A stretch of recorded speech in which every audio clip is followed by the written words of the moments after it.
now like to hand you over to Paul Sheridan, the driving force behind all of the years of the Tour de Munster. And without Paul's passion, none of this would be possible. Paul, please say a few words.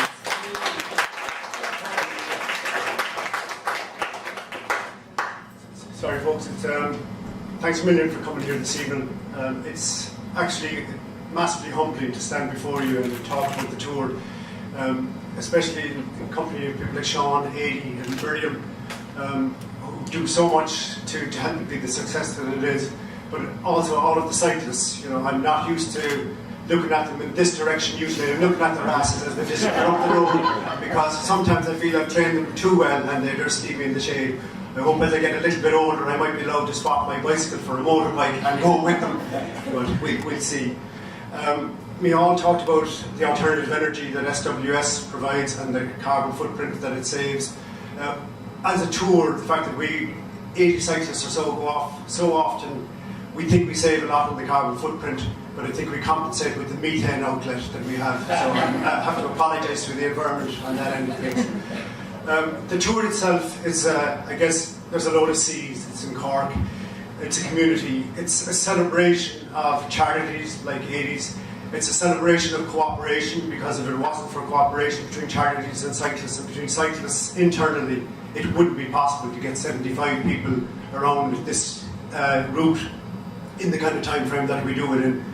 People have often said the same distance and twice the time might be reasonable.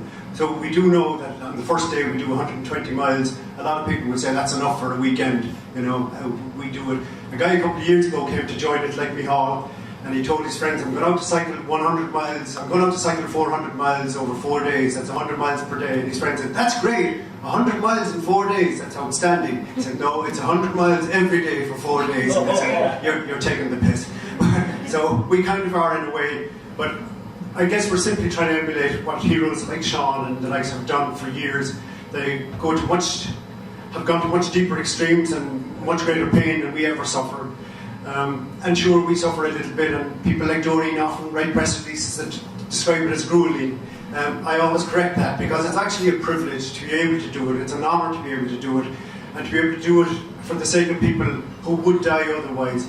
You know, grueling is an adult or a parent in Chernobyl looking at their child dying because there simply wasn't €1,000 to pay for a dumb operation.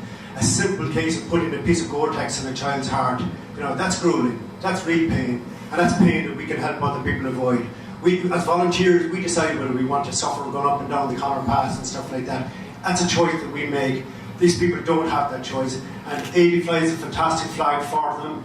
I hope that we can honour your commitment by at least raising 100,000 and saving 100 lives this year, and we'll see where it goes from there. It's an absolute honour to work with you, and Miriam, you're inspirational in the way you approach us. I hope we get a massive cooperation going forward, and it'll be a very good result for you.